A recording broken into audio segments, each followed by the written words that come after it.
नमस्कार, मैं परवेश बामल और आप देख रहे हैं स्टोरीज ऑन स्पॉटलाइट। हिमालय की गोद में बसा केदारनाथ धाम, यह सिर्फ एक मंदिर नहीं, ये करोड़ों श्रद्धालुओं की अटूट आस्था का शिखर है। लेकिन इस शिखर तक पहुंचने का रास्ता, वह आस्था की अग्नि परीक्षा से कम नहीं। एक ऐसी कठिन यात्रा जो शरीर और संकल्प दोनों की परीक्षा लेती है। गौरीकुंड से केदारनाथ तक की 16 किलोमीटर की खड़ी चढ़ाई, जिसे पूरा करने में 8 से 9 घंटे लग जाते हैं। ऊपर से मानसून में भूस्खलन का खतरा, जहां पूरी यात्रा मिनटों में थम जाती है। राष्ट्रीय राजमार्ग NH 107 पर एक क्षण में यात्रा अस्थायी रूप से निलंबित हो जाती है। लेकिन क्या हो अगर मैं आपसे कहूं कि यही 9 घंटे की थका देने वाली चढ़ाई अब महज 36 मिनट में सिमट जाएगी। आज स्पॉटलाइट में बात हो रही है भारत के सबसे महत्वाकांक्षी इंफ्रास्ट्रक्चर प्रोजेक्ट्स में से एक की, सोनप्रयाग केदारनाथ रोपवे परियोजना की। हाल ही में प्रधानमंत्री नरेंद्र मोदी की अध्यक्षता में यूनियन कैबिनेट ने इस 4081.28 करोड़ के महाप्रोजेक्ट को मंजूरी दी है। यह परियोजना नेशनल रोपवेज डेवलपमेंट प्रोग्राम पर्वतमाला परियोजना के तहत विकसित की जा रही है। यह सिर्फ एक केबल कार नहीं है, यह बुजुर्गों, दिव्यांगजनों और बच्चों के लिए हर मौसम में बाबा केदार के दर्शनों को संभव बनाने वाला एक आधुनिक समाधान है। आइए इस प्रोजेक्ट के ब्लूप्रिंट को समझते हैं। यह रोपवे सोनप्रयाग से शुरू होकर सीधे केदारनाथ धाम तक 12.9 किलोमीटर की एरियल दूरी तय करेगा। इसमें दुनिया की सबसे आधुनिक टेक्नोलॉजी में से एक try cable detachable gondola technology का इस्तेमाल किया जा रहा है। सूत्रों के मुताबिक यह भारत का पहला 3S रोपवे सिस्टम होगा। इसकी क्षमता जबरदस्त है। यह प्रति घंटे प्रति दिशा 1800 यात्रियों को ले जा सकता है, जिसका मतलब है प्रतिदिन लगभग 18,000 यात्री। यह क्षमता साल भर में लगभग 32 लाख तीर्थयात्रियों की सुविधा प्रदान करेगी, जबकि केदारनाथ में सालाना 20 से 23 लाख तीर्थयात्री आते हैं। यह पूरी परियोजना पब्लिक प्राइवेट पार्टनरशिप मॉडल पर आधारित है, जिसे design, build, finance, operate and transfer model कहा जाता है। लेकिन इस परियोजना को खास क्या बनाता है?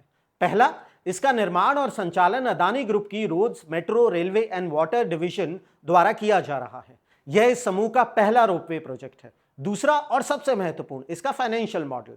अदानी एंटरप्राइजेस ने national highway logistics management limited के साथ मिलकर सरकार को 42% राजस्व हिस्सेदारी देने की पेशकश की है। इसका मतलब है कि सरकार को इस परियोजना पर कोई सीधा निवेश किए बिना बड़ा राजस्व प्राप्त होगा। यह दर्शाता है कि भारत में रोपवे इंडस्ट्री अब एक नीश सेक्टर से निकलकर एक आकर्षक एसेट क्लास बन रही है। सरकार का लक्ष्य अगले 5 वर्षों में 250 ऐसे प्रोजेक्ट्स पर 1.25 ट्रिलियन का निवेश करना है। यह इंफ्रास्ट्रक्चर विजन हमारे पहाड़ी राज्यों के लिए ग्रीन मोबिलिटी और आर्थिक विकास का वादा है। हालांकि यह भव्य सपना चुनौतियों से भी घिरा है। पहला, पहाड़ी इलाकों में निर्माण करना अपने आप में एक मुश्किल काम है। यह प्रोजेक्ट लगभग 6 वर्षों में पूरा होने का अनुमान है, जिसके बाद अदानी एंटरप्राइजेस अगले 29 वर्षों तक इसका संचालन और रख रखाव करेगा। और इससे भी बड़ी चुनौती है तकनीकी निर्भरता।